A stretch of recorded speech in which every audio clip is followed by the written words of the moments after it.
The red warning lights painted the control room in bloody colors. Captain Hyun-woo stared at the screens showing numbers that meant death for everyone on Kepler 442b. The atmospheric processors were failing faster than anyone had expected. How long do we have? He asked Dr. So-young, who was running tests on her tablet with shaking hands. 3 days, maybe 4 if we're lucky, she replied without looking up. The toxic gases are building up in the lower levels. We've already had to evacuate sections 12 through 18. Hyun-woo closed his eyes for a moment.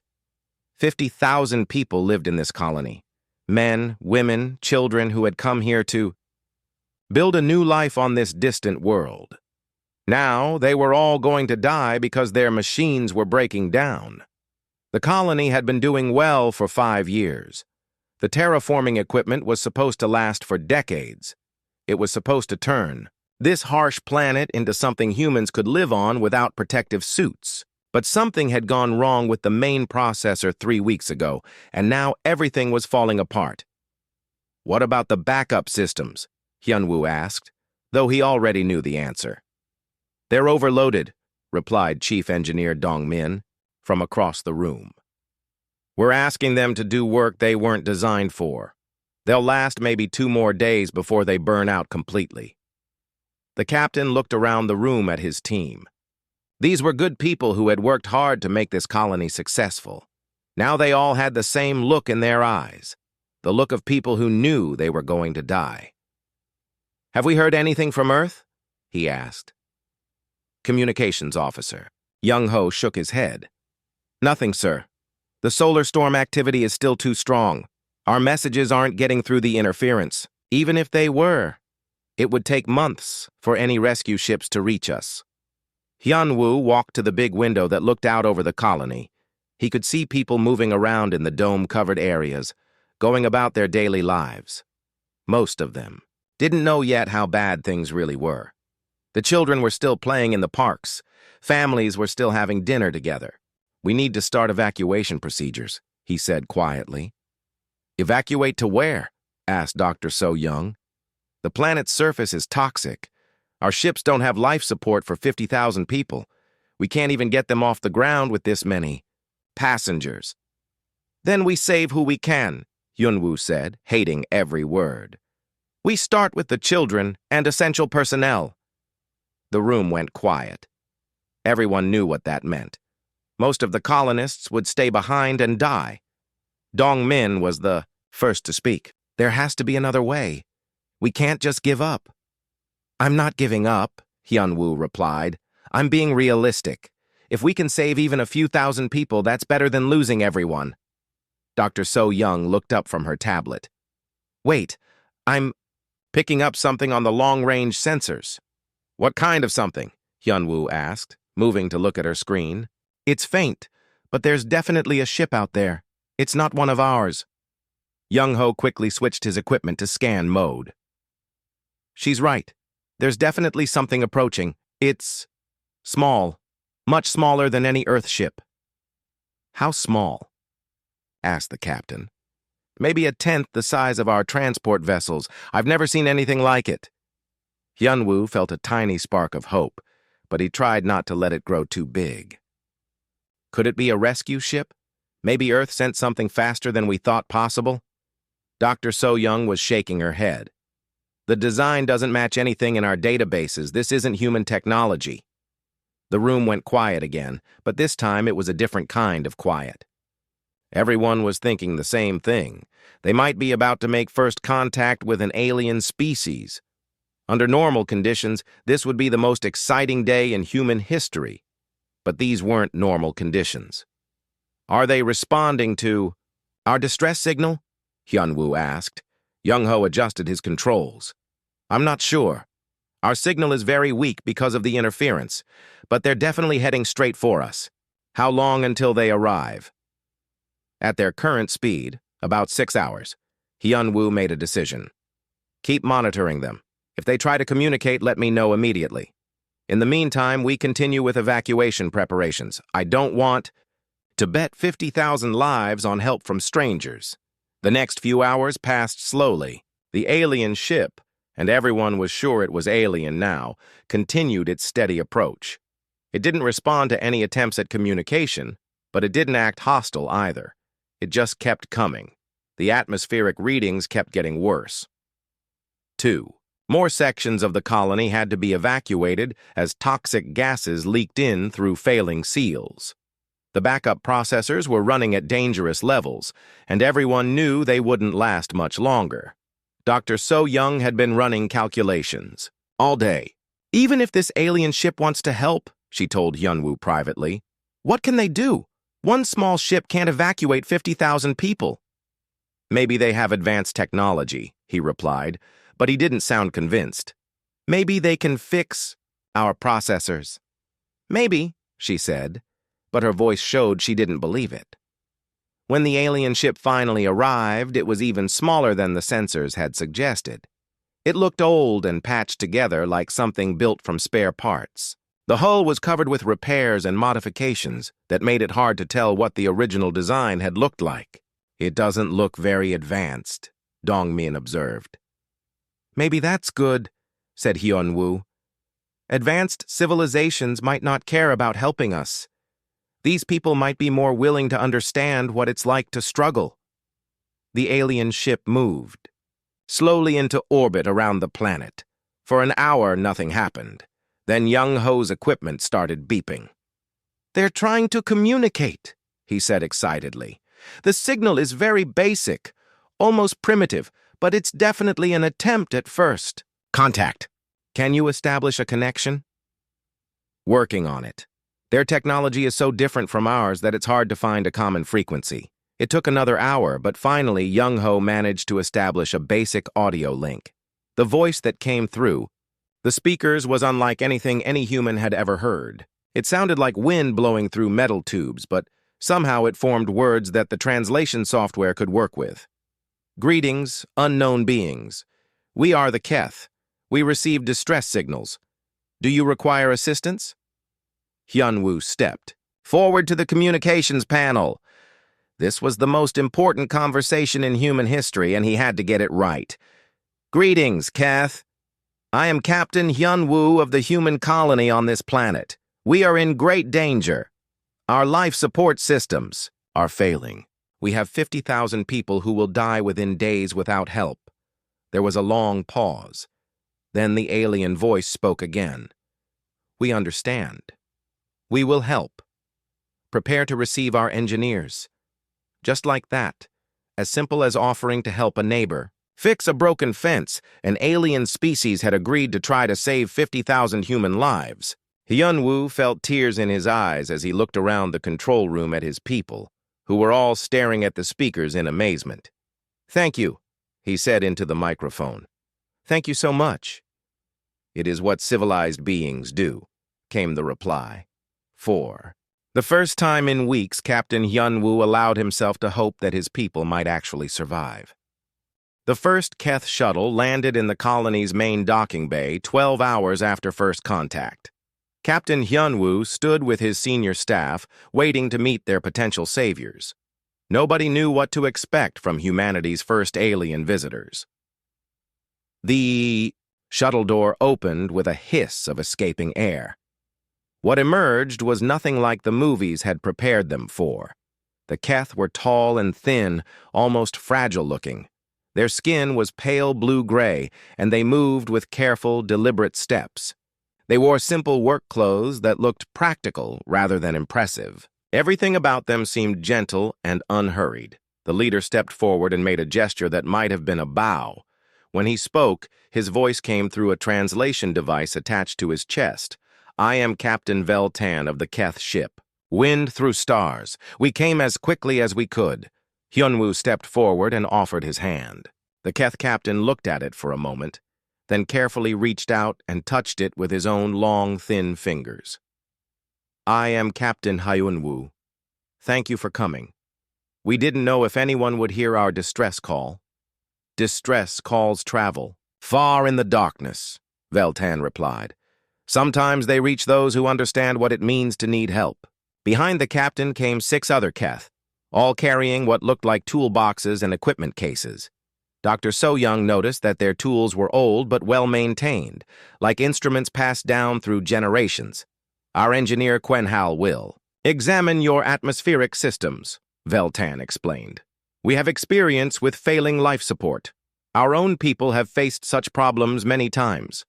Quenhal was smaller than the others, with intricate markings on her arms that seemed to shift color slightly as she moved. She looked around the docking bay with intelligent eyes, taking in everything. Show me your processors, she said simply. Chief Engineer Dong Min led the group through the colony's corridors. As they walked, more and more colonists came out to stare at their alien visitors. Children pressed their faces against windows, wide-eyed with wonder. Adults whispered to each other, hardly believing what they were seeing. The Keth paid no attention to the stares. They seemed focused entirely on the task at hand. When they reached the main atmospheric processing center, Quenhal stopped and listened. She closed her eyes and tilted her head, as if hearing something the humans couldn't detect. Your machines are screaming, she said quietly. They are trying to do work they were not made for, like asking a songbird to carry stones. She opened her toolbox and began pulling out instruments that looked nothing like human technology. They were carved from what appeared to be wood and metal, with smooth curves and organic shapes. Despite their primitive appearance, they hummed, with quiet power. These readings, Quenhal said, studying one of her devices. Your backup systems will fail within 36 hours. The primary system is already dead. Dong Min's shoulders slumped. That's what we calculated too. We've been trying everything, but nothing works. Nothing human works, Quenhal corrected gently. But Keth atmospheric processors are different. Simpler. More flexible. She walked around the human equipment, occasionally touching surfaces and nodding to herself. The other Keth engineers spread out through the room, examining different systems. We cannot fix your machines, Quenhal announced after an hour of study. They are too complex, too specialized, but we can replace their function with our own systems. Captain Veltan stepped forward. Our ship carries emergency atmospheric equipment. It is old technology, but it has never failed us. We can install it in your colony. But won't that leave your ship without life support? Asked Dr. So-Young. Our ship has backup systems, and our people can survive in thinner air than yours. We will manage. Hyun-woo felt a knot in his stomach. These aliens were offering to risk their own lives to save humans they had never met before. We can't ask you to do that, he said. If something goes wrong with your ship, something is. Already wrong with your colony, Veltan replied. We choose to help. That is what makes us different from the darkness between stars. The work began immediately. The Keith moved their equipment from their ship with careful efficiency. Their atmospheric processors looked like they had been grown rather than built. Smooth, organic shapes with no sharp edges or obvious mechanical parts. Dong Min worked alongside Quenhal, trying to understand how the alien technology functioned. It was unlike anything he had ever seen. How do they work? He asked, watching one of the processors seem to breathe as it operated. They learn, Quenhal explained. Human machines follow instructions. Keth machines adapt. They taste the air and decide what it needs. That sounds almost alive. Life and machine are not so different. Both must change to survive. As the hours passed, more colonists came to watch the work. The Keth welcomed the observers, answering questions patiently and even showing children how some of their simpler tools worked. Young Jin Ah, an 8-year-old girl whose family had been among the first colonists, seemed particularly fascinated by Quenhal. She followed the engineer around, asking endless questions. Why did you come to help us? Jinnah asked, while Quenhal calibrated one of the processors. The Keth engineer paused in her work and looked down at the child. Once, long ago, my people's world was dying. The air became poison, like yours now. We thought we would all die. What happened? Strangers came. Not Keth, but another people we had never seen. They helped us fix our world. They asked for nothing in return. Did you ever see them again? No. They went back to the stars. But we learned something important that day. Help given freely creates more help. Like seeds that grow into trees that make more seeds. Jinnah nodded seriously, as if this made perfect sense to her young mind. The installation took 3 days. During that time, the Keth worked without stopping, barely pausing to eat or rest. They shared their simple food with any colonist who was curious, and their musicians played haunting melodies in the evenings that somehow made everyone feel more hopeful. On the 3rd night, the new atmospheric processors came online. The readings on the human monitors showed clean air flowing through the colony for the first time in weeks. The red warning lights went out one by one. Captain Hyun-woo found Vestan standing in the observation deck, looking out at the colony, through the transparent dome. "Your people will live," the Keth captain said without turning around. "Because of you. We can never repay this debt." Vestan finally turned to face him. "There is no debt. When someone is drowning, you do not ask for payment to throw them a rope. You throw the rope because it is right. Still, we want to give you something. Supplies, resources, anything you need. We need nothing that you can give us. We have enough." The next morning, the Keth prepared to leave. Their ship looked smaller and more fragile than ever, having given up so much of its equipment to save the colony. As they were boarding their shuttle, young Jinnah ran up to Quen Hall. In her hands was a small wooden carving, a simple bird with outstretched wings that her father had made. "This is for you," she said, pressing it into the engineer's hands. "So you remember us." Quen Hall looked down at the carving for a long moment. When she looked up, her large eyes seemed brighter. "I will treasure this always," she said softly. "And my people will remember that humans are kind." The Keth shuttle lifted off and returned to their ship. Within hours, the wind through stars was gone, disappearing back into the vast darkness between worlds. But the atmospheric processors they left behind continued their quiet work, breathing life into the colony day after day. And in her quarters aboard the departing ship, Quen Hall placed the wooden bird in a place of honor where it would remind her people that sometimes strangers become friends in the space of a heartbeat. 50 years had passed since the rescue at Kepler 442b, and humanity had spread across the galaxy like wildfire. What had once been a small collection of Earth colonies was now a vast network of worlds, space stations, and trading posts that stretched across dozens of star systems. Admiral Tae-hyun stood on the bridge of the battleship New Seoul, watching the latest fleet exercises through the main viewing screen. 200 ships moved in perfect formation around him. Destroyers, cruisers, and massive dreadnoughts that could crack planets in half. It was a sight that would have been impossible to imagine 50 years ago. "Admiral, we're receiving a priority message from Earth," reported Communications Officer Park Jin. "It's from Dr. Mi-ran at the Department of Xenological Relations." Tae-hyun nodded. Dr. Mi-ran had been just a child during the Kepler incident, but she had grown up to become one of humanity's leading experts on alien species. Her department kept track of every alien civilization humanity had encountered, especially those who had helped them in the early days. "Put her through to my ready room," Tae-hyun said. The Admiral's private office was decorated with memorabilia from humanity's expansion across the stars. Maps showing trade routes, photos of successful colonies, and in the center of his desk, a small wooden carving of a bird with outstretched wings. It was identical to the one Jinnah had given to Quen Hall 50 years ago. Dr. Mi-ran's image appeared on the wall screen.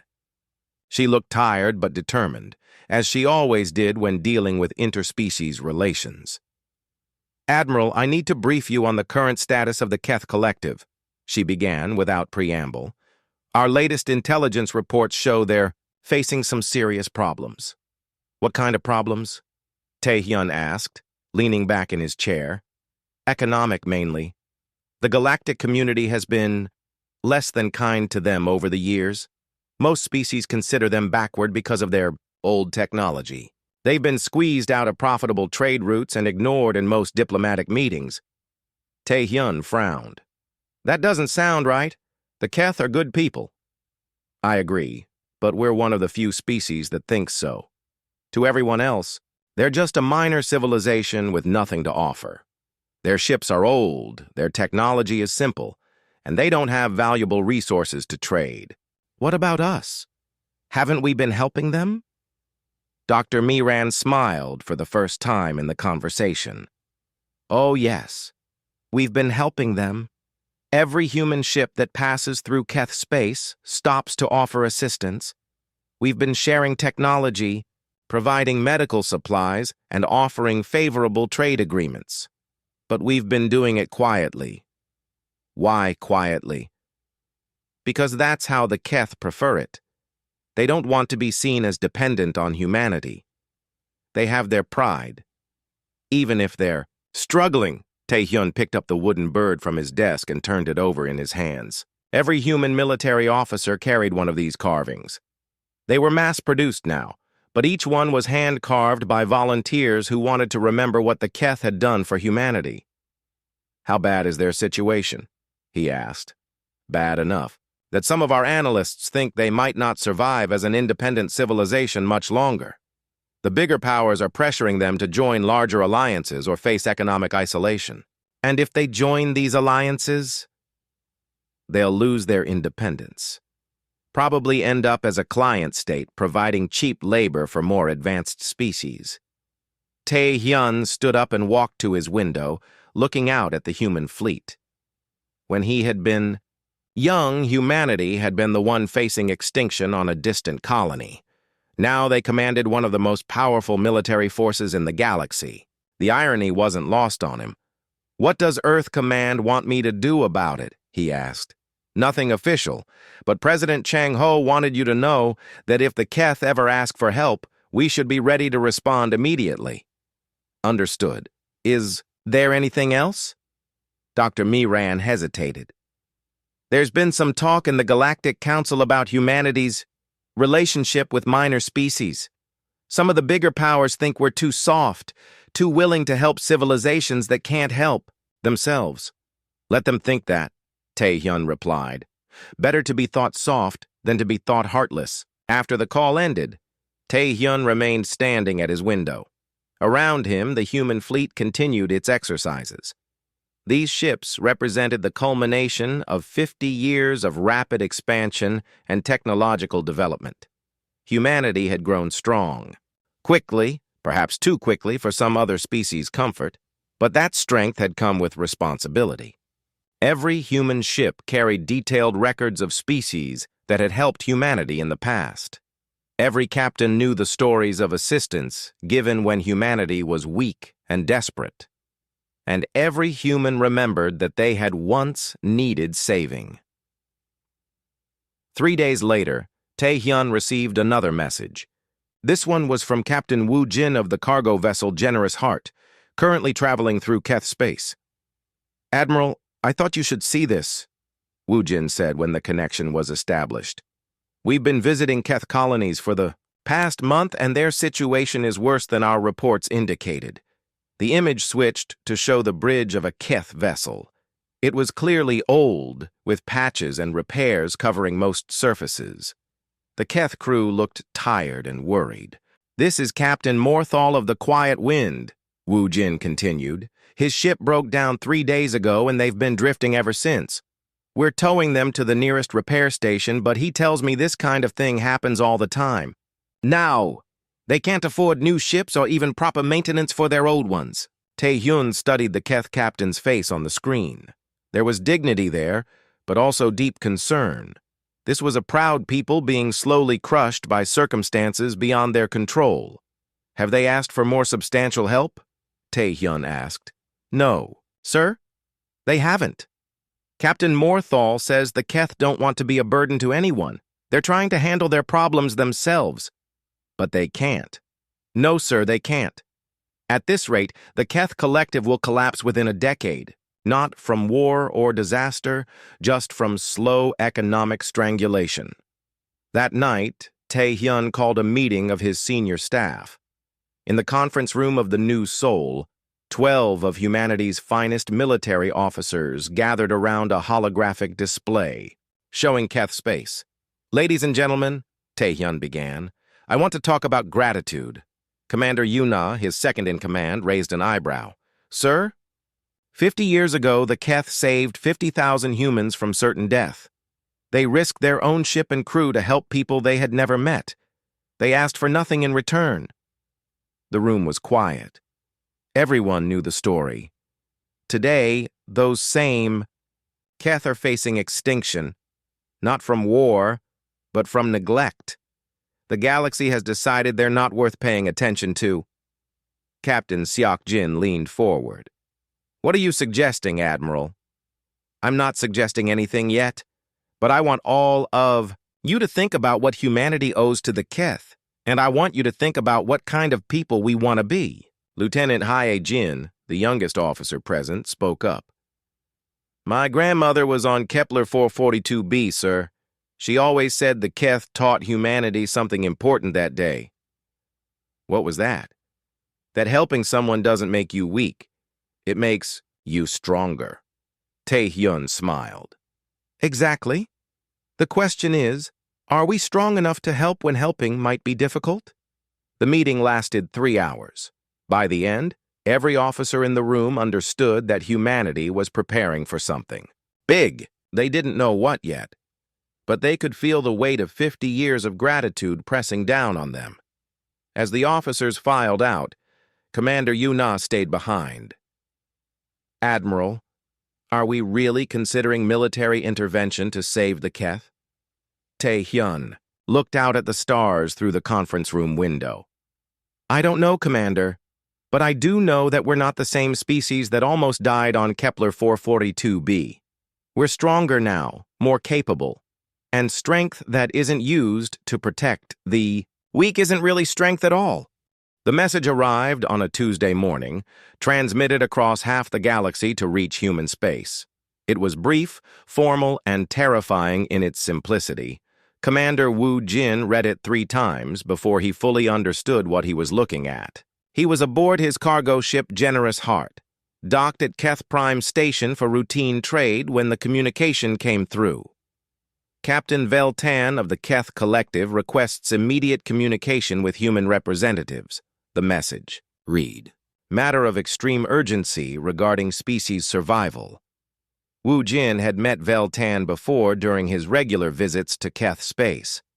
The elderly Keth captain was one of the few remaining survivors from the original rescue mission to Kepler 442b. He was calm, dignified, and never asked for help unless the situation was truly desperate. The video connection took 20 minutes to establish across the vast distances of space. When Veltan's image finally appeared on the screen, Woo Jin was shocked by what he saw. The Keth captain looked older than his years, and there was something in his large eyes that Woo Jin had never seen before. Fear. "Commander Woo Jin," Veltan said, his translation device working to convert his words into human speech. "Thank you for responding so quickly. I am afraid I bring terrible news." "What's happened?" Woo Jin asked, though he suspected he already knew. "The hegemony of worlds has issued an ultimatum to the Keth Collective. We have 10 standard days to submit to their authority or face the consequences." Woo Jin felt his stomach drop. The hegemony of worlds was the largest military alliance in the galaxy, controlling over 300 star systems and commanding a fleet that dwarfed most individual species' entire military forces. They were led by Overlord Krex, a ruthless commander who believed that might made right. "What exactly are their demands?" Woo Jin asked. "Complete surrender of our territory, integration of our people into their labor force, and transfer of all our remaining resources to hegemony control. In exchange, they promise our people will be allowed to live as workers in their empire." "That's not surrender," Woo Jin said angrily. "That's slavery." "Yes, Veltan replied simply. That is what we thought as well. What will your people do? Veltan was quiet for a long moment. When he spoke again, his voice was steady but sad. We will refuse, of course. The Keth have been free for over 1,000 years. We will not become slaves now, even to save our lives. But you can't fight the hegemony. They have hundreds of ships, thousands of warriors. No, we cannot fight them. We have perhaps 20 ships that could be called warships, though they are old and poorly armed. The hegemony fleet could destroy us in a matter of hours. Wu Jin stared at the screen, trying to process what he was hearing. An entire species was about to be wiped out or enslaved, and there seemed to be nothing anyone could do about it. Have you contacted other species? Asked for support from the Galactic Council? Veltan's expression became even sadder. We tried. The Council says this is an internal matter between the hegemony and the Keth. They will not interfere. As for other species, he paused. They are afraid. The hegemony is too powerful. No one wants to risk making them angry. For several minutes, neither of them spoke. Finally, Wu Jin asked the question he was dreading. Are you asking for humanity's help? No, Veltan said firmly. We would never ask you to risk your people's lives for ours. The hegemony has made it clear that anyone who interferes will be considered an enemy. We know humanity has grown strong, but you are not strong enough to fight the entire hegemony. Then why are you telling me this? Because... Veltan hesitated, then continued. Because 50 years ago, a human child gave one of our engineers a small wooden carving. That engineer, Quenhal, was my daughter. She kept that carving until the day she died, and she made me promise to remember the kindness of humans.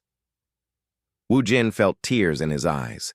He remembered the stories of the Kepler rescue, how a little girl named Jinnah had given a gift to her alien savior. I wanted you to know what is happening to us, Veltan continued. Not because we expect salvation, but because we hoped you should know of our fate. Thank you for 50 years of friendship. Thank you for remembering us when others forgot. The transmission ended, leaving Wu Jin alone on his bridge, staring at an empty screen. He sat there for an hour, trying to decide what to do. Finally, he opened a priority communication channel to Earth. 3 days later, Admiral Tae-hyun received orders to report to Earth immediately. He took his fastest ship and made the journey in record time, arriving at Earth's orbital command station with a sense of dread in his heart. The briefing room was packed with the highest levels of human government and military leadership.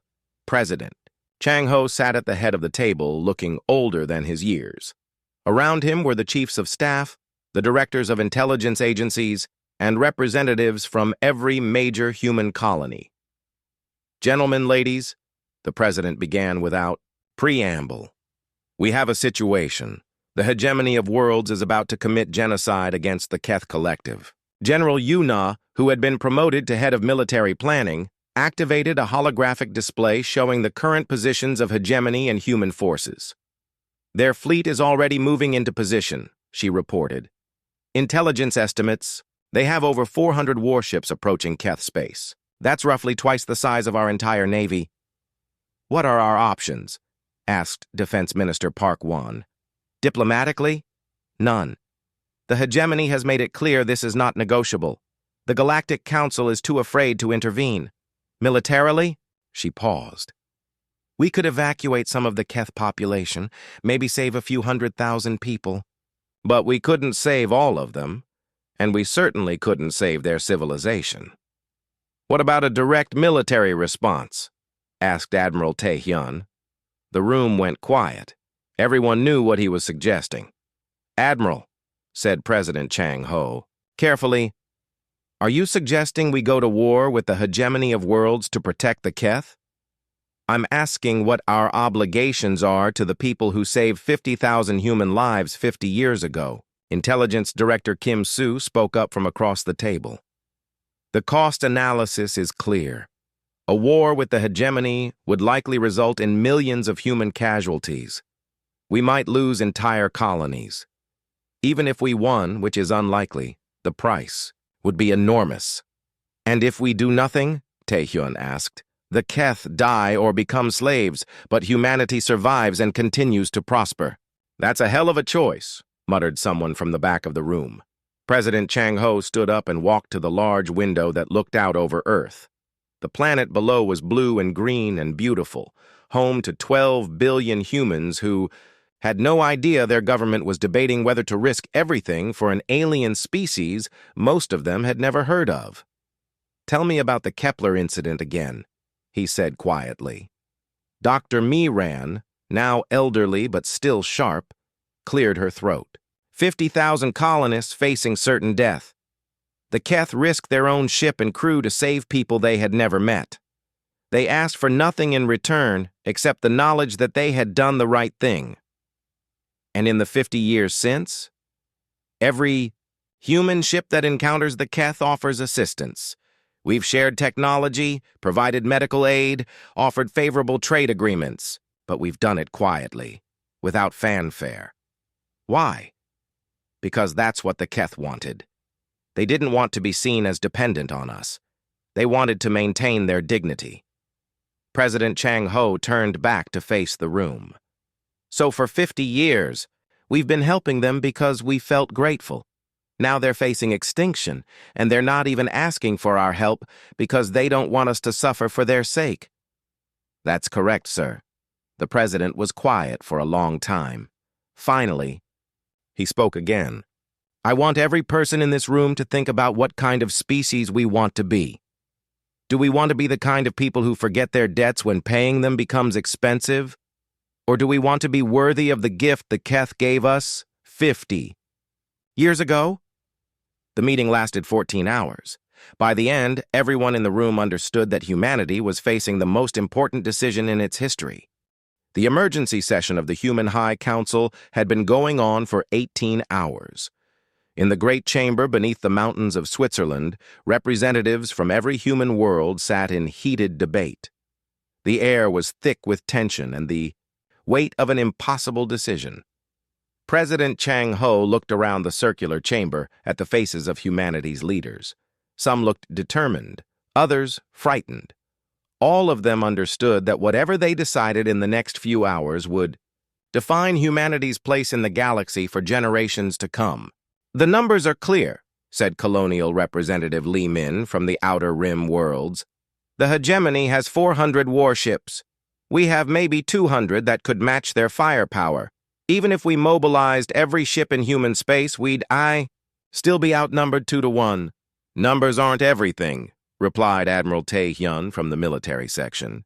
We have better technology, better training, and we're fighting for something that matters. Better technology won't save us from overwhelming force, argued Economic Minister Song Hee.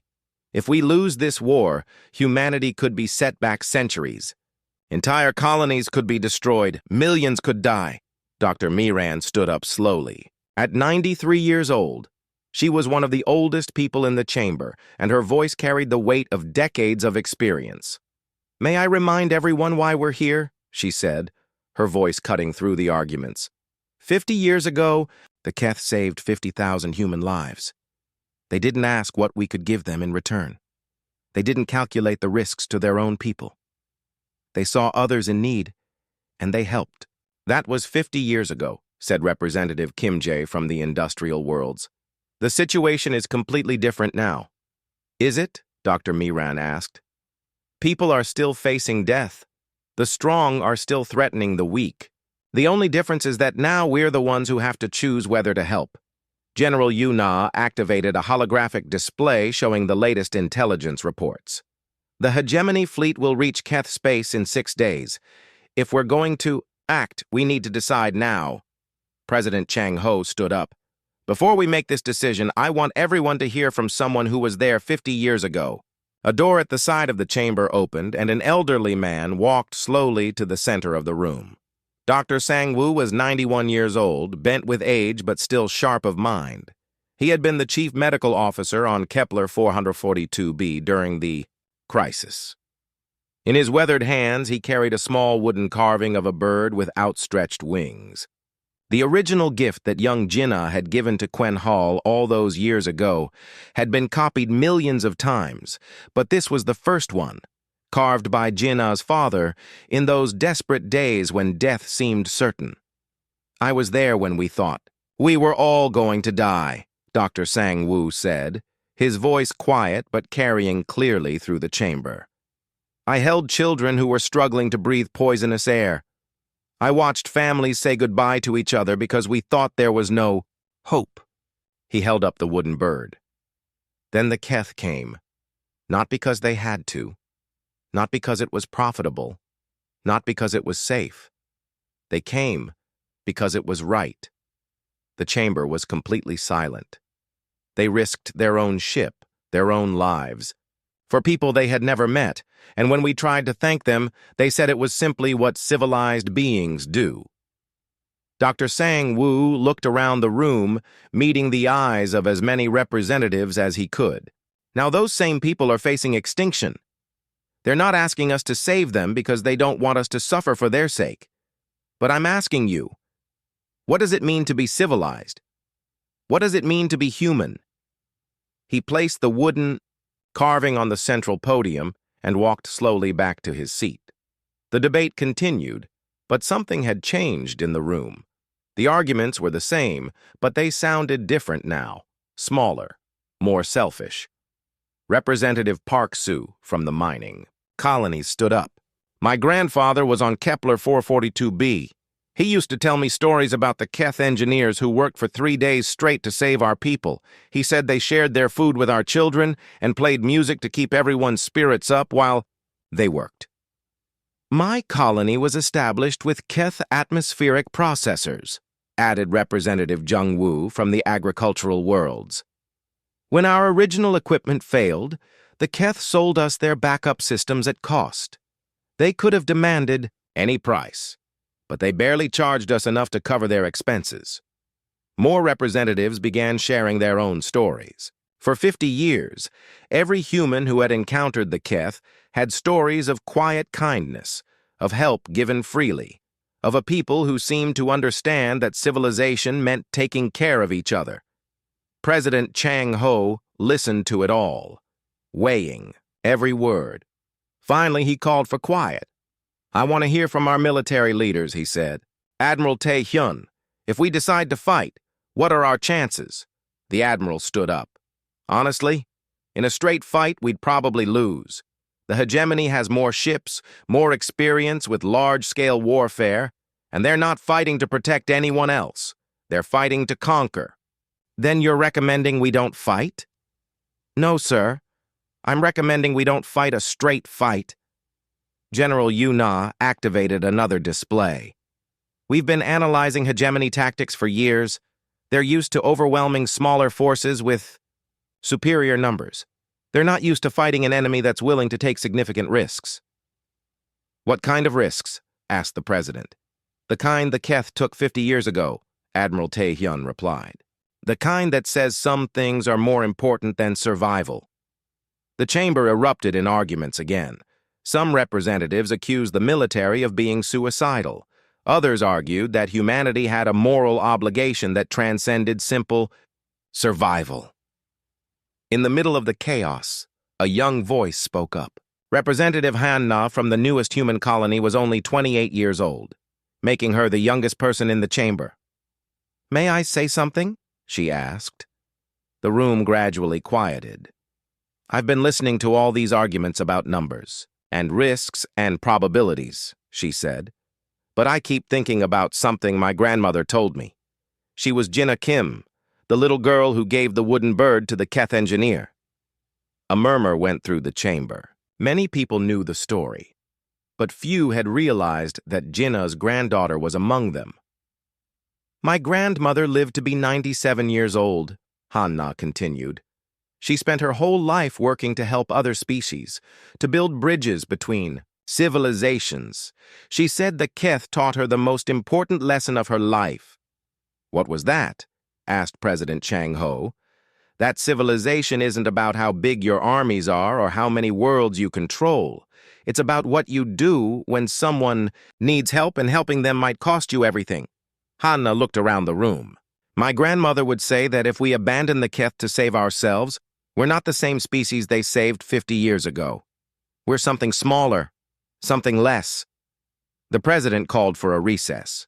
For 2 hours, representatives gathered in small groups, arguing, pleading, trying to find some middle path that didn't exist.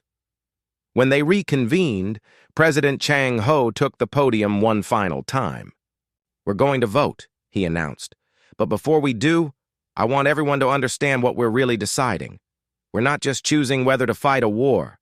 We're choosing what kind of people we want to be." He picked up the wooden carving from the podium, turning it over in his hands.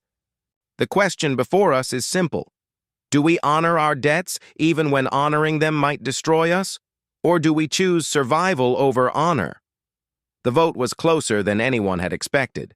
Out of 500 representatives, 267 voted to fight. 233 voted to evacuate what Keth they could and let the hegemony take the rest.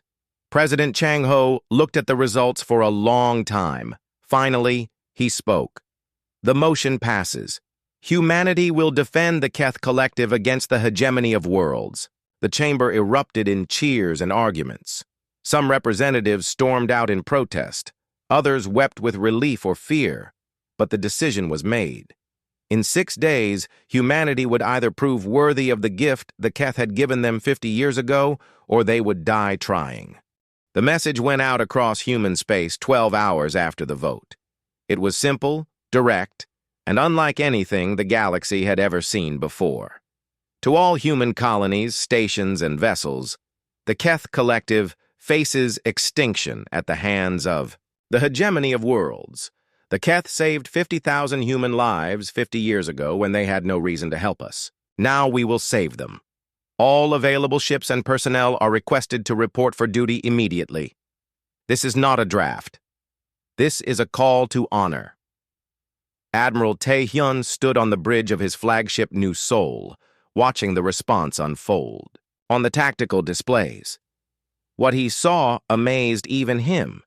Ships were arriving from everywhere. Not just military vessels, but cargo haulers, passenger liners, mining ships, and even private yachts. Their owners had stripped out non-essential equipment and bolted on whatever weapons they could find. It wasn't pretty, but it was overwhelming. "Admiral," reported Communications Officer Park Jin, "we're receiving messages from every human world. Colonial governments are sending their entire defense fleets. Private shipping companies are volunteering their vessels. Even civilians are offering to serve as crew. How many ships do we have so far?"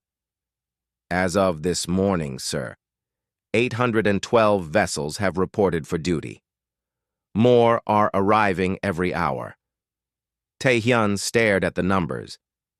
3 days ago, humanity had possessed maybe 200 true warships. Now they had 4 times that number, and most of them were crewed by volunteers who had never fought a battle in their lives.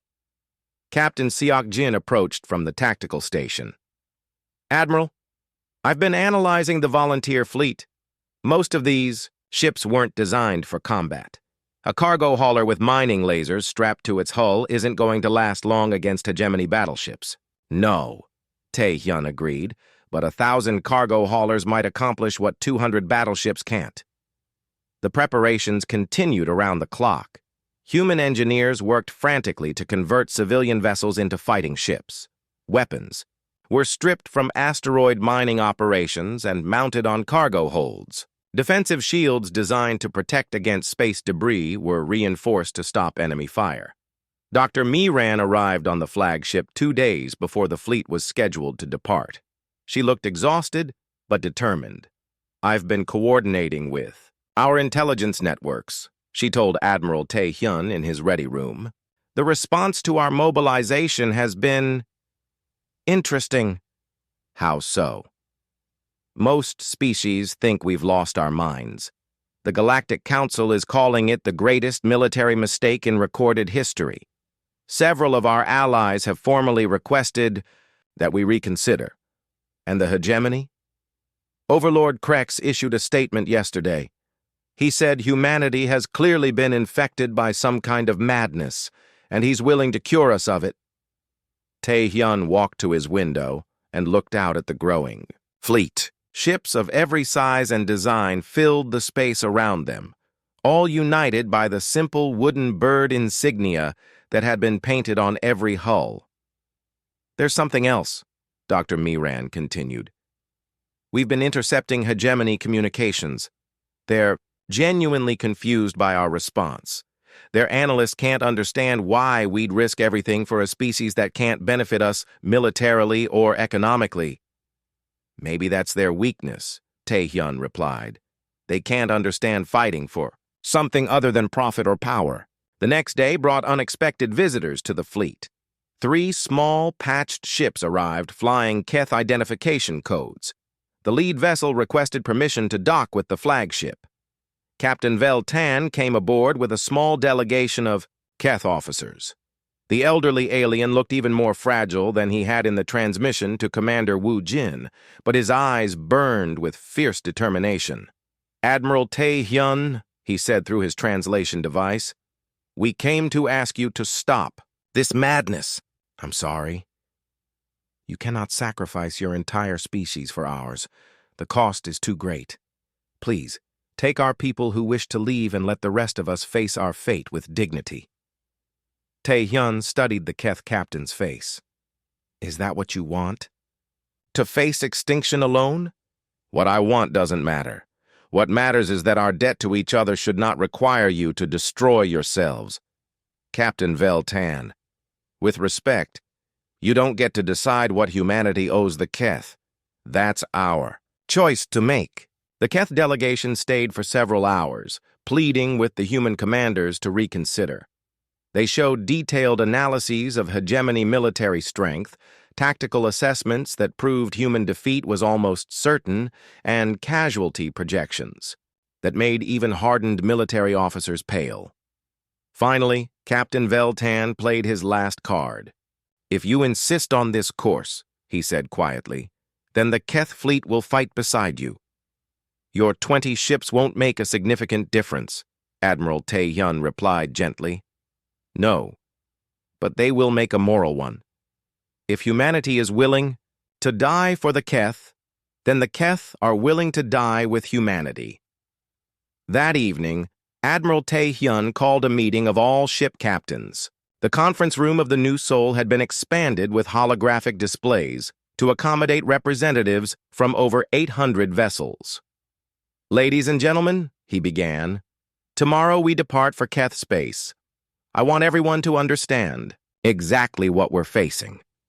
The main display showed the latest intelligence on hegemony forces. 437 warships, all of them larger and more heavily armed than anything in the human fleet except the biggest dreadnoughts. The odds are not in our favor, Tae-hyun continued. Many of you will not come home from this battle. Your families know this. Your crews know this. Everyone who volunteered for this mission knows this. Captain Minho from the converted cargo ship Grateful Heart raised his hand. Admiral, my crew has a question. What happens if we win? If we win, the Keth survive and remain free. Humanity will have proven that we honor our debts, no matter the cost. And if we lose? If we lose, both humanity and the Keth face extinction or slavery. The hegemony will not be merciful to species that defy them. The room was quiet for a long moment. Then Captain Yoon-soo from the mining ship Iron Will stood up. Admiral, my ship was built to crack asteroids, not fight battles. My crew are miners, not soldiers, but my grandfather always told me about the day the Keth saved Kepler 442b. He said it was the day he learned what it meant to be truly civilized. Other captains began standing and speaking. Some told stories of Keth kindness they had witnessed, personally. Others spoke of their determination to prove humanity worthy of the gift they had received 50 years ago. Captain Young Min from the passenger liner New Horizon spoke for many when she said, We're not going to Keth space to die, Admiral. We're going there to live up to the best of what humanity can be. The meeting lasted until well past midnight. When it ended, every captain returned to their ship with the same message for their crews. Tomorrow they would either make history or become it, but either way they would face their fate as humans. The fleet departed the next morning, 819 ships of every description, carrying over 2 million human volunteers and 23 Keth vessels that had insisted on joining the hopeless fight. As they jumped to hyperspace, bound for a battle that military analysts said they could not win. Admiral Tae-hyun stood on his bridge and thought about a little girl named Jinna who had given a wooden bird to an alien engineer 50 years ago. That small act of kindness had grown into the largest military mobilization in human history. Gratitude, it seemed, was a force more powerful than anyone had imagined. Behind them, on every human world, people watched the news broadcasts and waited to learn whether their species would survive its commitment to honor. Ahead of them, the Hegemony fleet waited with supreme confidence that this human madness would be quickly and brutally cured. Neither side fully understood yet that they were about to witness what happened when human gratitude transformed into human fury. The human fleet dropped out of hyperspace at the edge of the Keth system 3 hours before the Hegemony deadline expired. What they found waiting for them was a sight that would haunt military historians for centuries. The Hegemony war fleet stretched across space like a metal storm cloud. 437 ships, arranged in perfect battle formation, each one a masterpiece of military engineering. Their hulls gleamed with polished armor, and their weapons arrays could be seen even from thousands of kilometers away. Admiral Tae-hyun stood on the bridge of the New Seoul, studying the enemy formation through the main display. His own fleet looked tiny by comparison, a ragged collection of converted civilian ships and hastily armed cargo haulers scattered around the few true warships humanity possessed. "Admiral," reported Captain Seok Jin, "we're receiving a transmission from the Hegemony flagship. Put it through." The image that appeared on the screen was exactly what Tae-hyun had expected. Overlord Krex was massive, even by the standards of his species. His thick armor was decorated with the symbols of 100 conquered worlds, and his small eyes held the cold calculation of a predator. "I am Overlord Krex of the Hegemony of Worlds," the alien commander began, his voice deep and threatening. "You are Admiral Tae-hyun of the humans. I have studied your species' military records. You are competent fighters, but you are not suicidal. Withdraw your fleet now, and I will allow you to evacuate some of the Keth population before I claim this system." Tae-hyun stepped forward to the communication panel. "I am indeed Admiral Tae-hyun, and you are correct that humans are not suicidal, but we are grateful. The Keth saved 50,000 human lives 50 years ago. Today we return that favor." Krex's expression didn't change. "Gratitude is a luxury that civilized species cannot afford. You have 800 ships, I have 400. But my ships are warships, built for battle. Yours are cargo haulers with mining lasers. This will not be a battle. It will be an execution." Then let the execution begin. The transmission ended. For several minutes, neither fleet moved. The silence of space stretched between them, filled with the tension of two civilizations about to clash. Lieutenant Hae-jin sat in her fighter cockpit aboard the carrier Remembrance, waiting for the order to launch. At 26 years old, she was one of the youngest pilots in the fleet, but her grandmother had been among the survivors of Kepler 442b. In her pocket, she carried a letter her grandmother had written before she died. "All pilots, prepare for launch," came the voice of Captain Min-soo over the communication system. "Remember, we're not just fighting for the Keth. We're fighting to prove that kindness matters in this universe." The battle began with a single shot. A Hegemony destroyer fired a warning blast across the bow of the human vessel Iron Will. Captain Yoon-soo's response was immediate and overwhelming. Every weapon on his converted mining ship fired at once, sending a barrage of laser fire and improvised missiles toward the hegemony line. What followed was unlike any space battle in recorded history. The hegemony fleet advanced in perfect formation, their massive guns firing with mechanical precision. They expected the human fleet to break and run after the first exchange of fire. Instead, the humans charged. 800 ships accelerated toward the enemy line at maximum speed. Cargo haulers that should have been destroyed by the first enemy salvo somehow survived impossible damage. Passenger liners with jury-rigged weapon systems performed maneuvers that violated basic physics. Mining ships designed to crack asteroids tore through hegemony armor like it was paper. "What are they doing?" demanded Overlord Krex as he watched his tactical displays. "Those ships should be destroyed. That cargo hauler just took a direct hit from a battleship and it's still fighting." "Sir," replied his tactical officer, "our weapons are hitting their targets, but the humans seem to be ignoring the damage." It was true. Ships that should have exploded were holding together through sheer determination. Crews that should have been killed by radiation and hull breaches continued firing their weapons. Engineers performed miracles in damaged engine rooms, keeping their ships running on nothing but spare parts and stubborn refusal to give up. Lieutenant Haye Jin launched her fighter squadron into the chaos of the battle. Around her, hundreds of small craft swarmed between the larger ships like angry insects. She read her grandmother's letter one more time before folding it carefully and putting it back in her pocket. "All fighters, this is Blue Leader," she announced over the communication channel.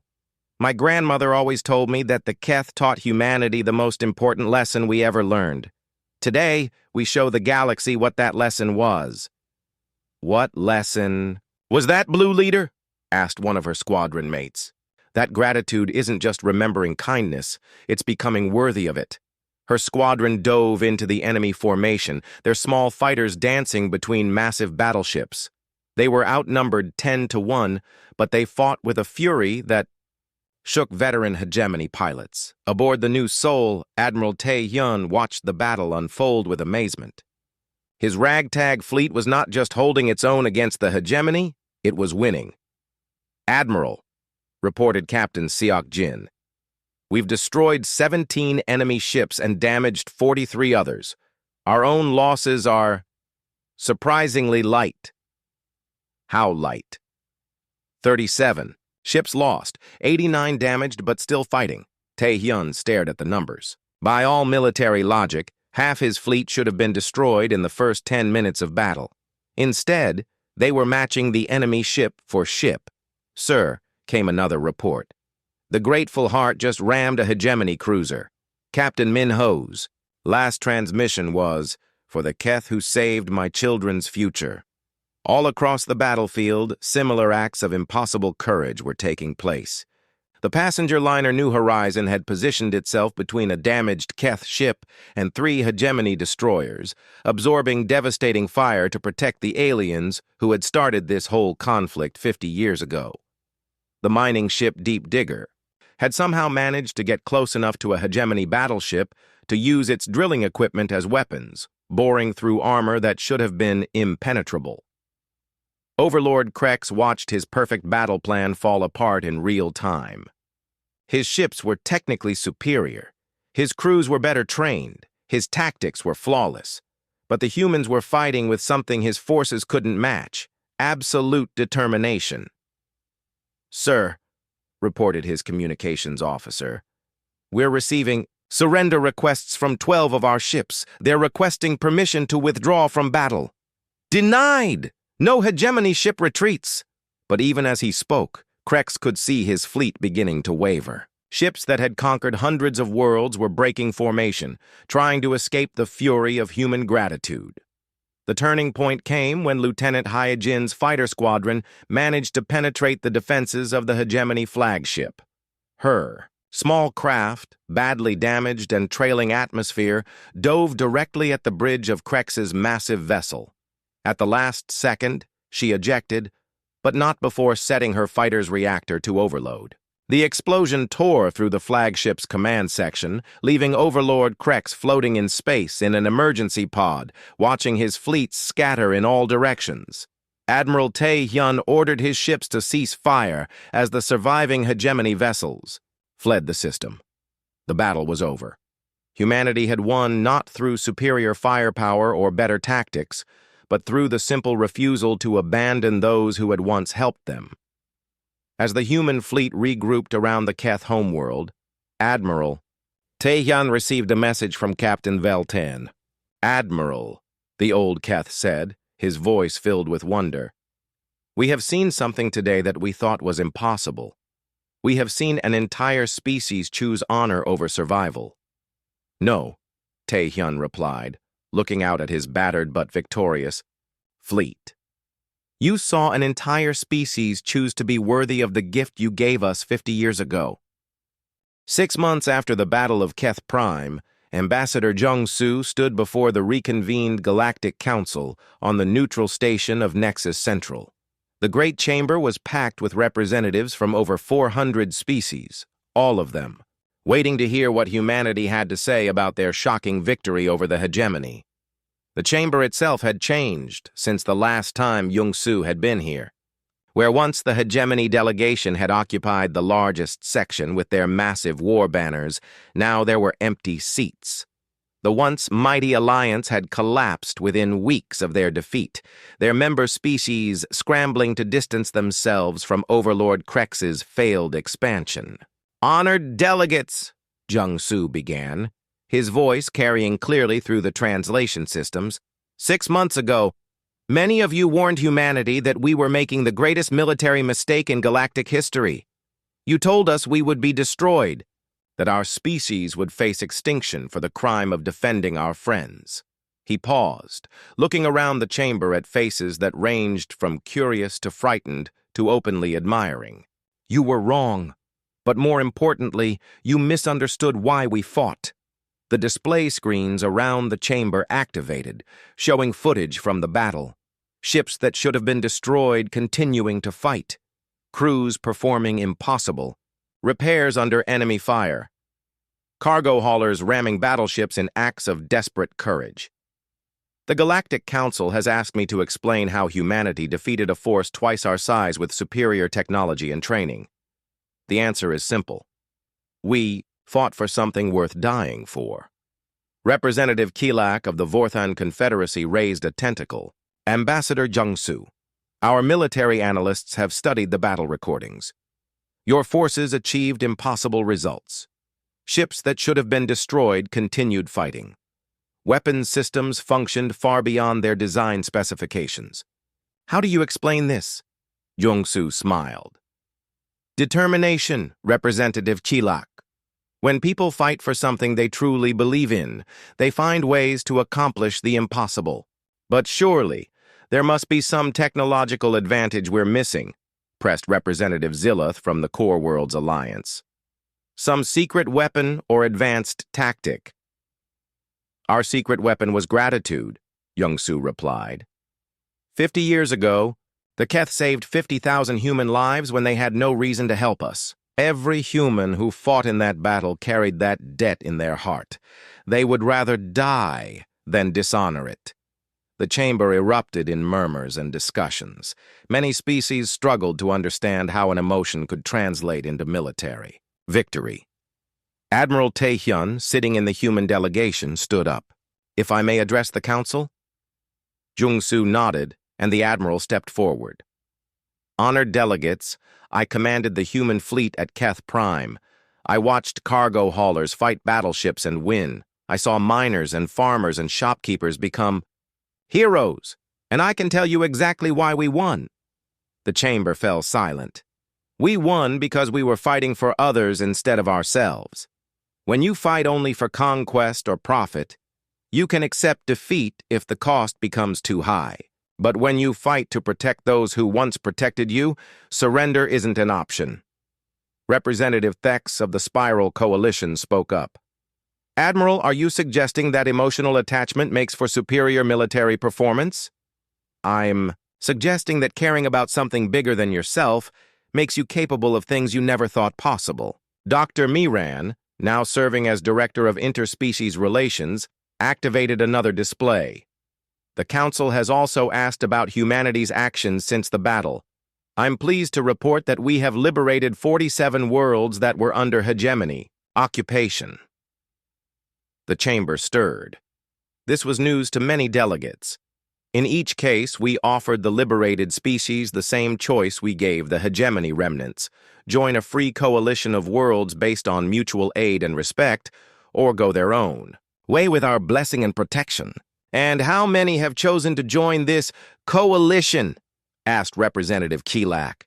39 so far, with more joining every week. Turns out most species prefer cooperation to conquest. Captain Veltan stood up in the section reserved for the Keth delegation. At 112 years old, he was the oldest being in the chamber, but his voice was still strong. "If I may speak," he said through his translation device. The chamber turned to look at the elderly Keth. Everyone knew his story, how he had commanded the ship that saved the Kepler colony 50 years ago, and how he had fought beside humanity at Keth Prime, despite knowing it might mean his death. 50 years ago, my people helped humans because it was the right thing to do. We expected nothing in return. But humanity has taught us something important about the nature of good deeds. He paused, his large eyes looking around the chamber. Good deeds do not disappear.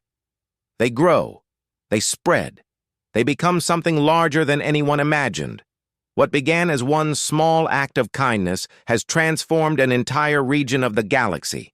Ambassador Young-Soo nodded. Captain Veltan speaks the truth. The Human-Keth Alliance now includes over 50 species. We've established trade networks based on mutual benefit rather than exploitation. We've created defense agreements that protect the weak instead of empowering the strong. And what of species that refuse to join? Asked Representative Ziloth suspiciously. They're left alone, as long as they don't threaten others. We're not trying to build an empire. We're trying to build a community. The session continued for hours. Species after species asked questions about humanity's motivations, their military capabilities, their intentions for the future.